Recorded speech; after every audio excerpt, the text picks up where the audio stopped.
Et je viens de commencer sur le monde des cryptos, j'en ai pas, je n'ai pas l'intention d'en acheter, ou je suis un petit peu réticent. Comment puis-je réussir à en avoir quelques-unes sans devoir dépenser? Et c'est ce qu'on va voir ensemble, comment réussir à obtenir des cryptos en 5 minutes de manière complètement gratuite. Here comes the money. Here we go. Money talk. Here comes the money.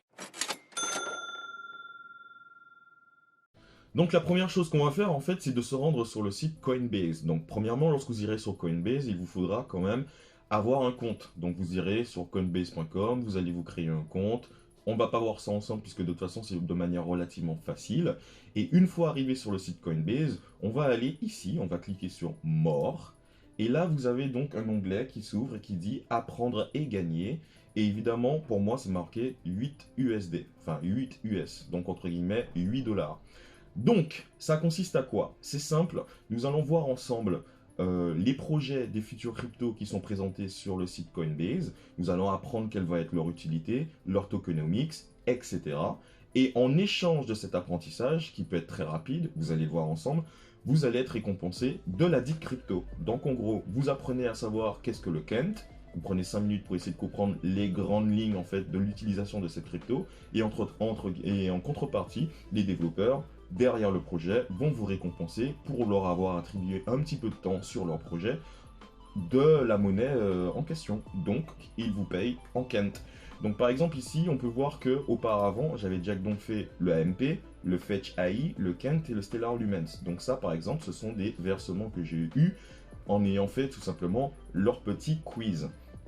Donc là, on peut voir que si je clique ici, on se retrouve avec The Graft. Donc, malheureusement, comme on peut le voir, il y avait Hemp, mais Hemp, pour l'instant, on marque que vous avez déjà gagné 3 dollars de Hemp, donc je ne peux pas le refaire. Donc actuellement, la seule chose qui est disponible, c'est The Graft. Donc on va commencer la leçon ensemble, vous allez voir, c'est très rapide. On fait commencer la leçon. Et si on revient d'ailleurs un peu en bas, on peut voir que par exemple là, je me retrouve avec 10 euros à peu près, hein, 10 euros de valeur de crypto, mais quand j'avais commencé, par exemple c'était en décembre dernier, j'étais monté jusqu'à 18 euros. Et petit à petit, évidemment, comme vous savez, c'est le système des cryptos, c'est-à-dire que la valeur de celle-ci va fluctuer, plus les retraits que j'ai effectués. Au final, on se retrouve avec une courbe qui va commencer à descendre. Donc là, on retient que pour aujourd'hui, on est à 10,04 € et on va voir. Wow, pendant 2 secondes, c'était à 9 euros. Et on va voir à combien je vais monter 5 minutes plus tard. Donc, normalement, vous êtes censé lire tout ce qui est dit là. Donc, on va regarder rapidement. Le plus important, en fait, est de se concentrer sur les mots qui seraient mis en évidence d'une certaine couleur. Donc, comme on peut le voir, reliable, neutral, The Graph, qui est donc la monnaie, décentralisé protocole sur la blockchain, fait en sorte que les données sont facilement accessibles pour tout le monde. On passe à la suite. Google Index Web, Index Blockchain, blablabla. Ok. Les data est regroupé en API qu'on appelle des subgrafts. On retient, hein, API subgraft. Les subgrafts font en sorte qu'il est possible de décentraliser une application. D'accord. Et là, on a la première question. Première étape, répondre à un sorte de QCM. Donc, sur le QCM, on nous dit What information is indexed by the graph?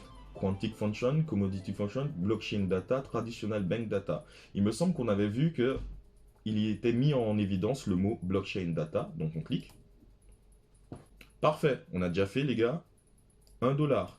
1 dollar en 20 secondes. On continue.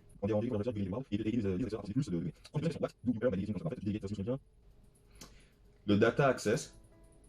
Réponse incorrecte. Oh, qu'est-ce qui se passe lorsque je me trompe? En fait, on peut réessayer autant de fois qu'on veut. L'idée, c'est que même si vous êtes trompé ou même si vous le faites au hasard, dès lors qu'au bout d'un moment vous allez donner la bonne réponse, on part du principe que vous avez compris le message qui veut être véhiculé. Donc là, en fait, je me suis trompé, c'était pas Exclusive Access, c'était probablement un GRT token. Voilà. Maintenant, on se retrouve avec, comme on peut le voir tout en haut, 2 dollars. On continue. On nous a parlé tout à l'heure des curators. Donc je vais cliquer sur curator. Et boum, 3 dollars. Leçon suivante. En fait, selon ce que j'ai compris, malgré le fait que j'y ai passé moins d'une minute, je pense que c'est lorsque je déléguais le GRT to the High Quality Indexer. Donc on clique ici.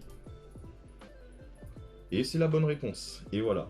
Vous venez de gagner encore un US, blablabla. Donc, gagner plus de récompenses, je clique dessus. Maintenant, on peut voir qu'il me reste encore 4 dollars à faire. 4 dollars en faisant quoi? En découvrant comment utiliser le portefeuille de Coinbase. Maintenant, si je retombe dans les actifs, vu que nous avons fini donc la tâche qui nous avait été donnée, on peut voir que donc à la base j'étais à 10 euros s'il me semble bien, donc ça charge et on est monté à 13,87 €. Alors comme vous savez en fait j'ai été payé en dollars, mais étant donné que moi j'ai mis mon portefeuille Coinbase en euros, bah du coup il y a une petite conversion qui se fait. J'ai été payé donc 3,80 € de graft qui sont arrivés juste là. Maintenant qu'est-ce que je vais faire de toute cette oseille hein? Alors ça n'est que 3 euros, mais je peux quand même récupérer cet argent, plus les autres monnaies que j'ai juste ici, les envoyer donc sur mon portefeuille MetaMask, vous savez déjà comment le faire, et aller sur les sites d'échange qui vont me permettre en fait de pouvoir les transférer en une autre monnaie. Par exemple que ce soit PancakeSwap ou PooCoin ou encore tous les autres à partir du moment qu'ils sont listés sur cela. Et avec ces cryptos, soit vous l'investissez dans autre chose, soit vous l'épargnez, soit vous gardez pour au cas où, enfin c'est vous qui voyez ce que vous voulez faire avec. En ce qui me concerne, une partie j'épargne, l'autre partie je l'utilise directement dans les Play to Earn pour pouvoir vous faire justement des vidéos. Même si ce n'est que du 6-7 euros, en fait concrètement pour le temps que ça demande et ce que ça rapporte, je pense que ça vaut quand même le coup. En tout cas, c'était Razios, je vous vois la prochaine fois sur un autre Play to Earn, et puis n'hésitez pas à vous abonner, à lâcher un commentaire, à cliquer sur la cloche de notification, et on se voit la prochaine fois pour d'autres bons plans très intéressants dans le monde de l'investissement et de la crypto. Ciao!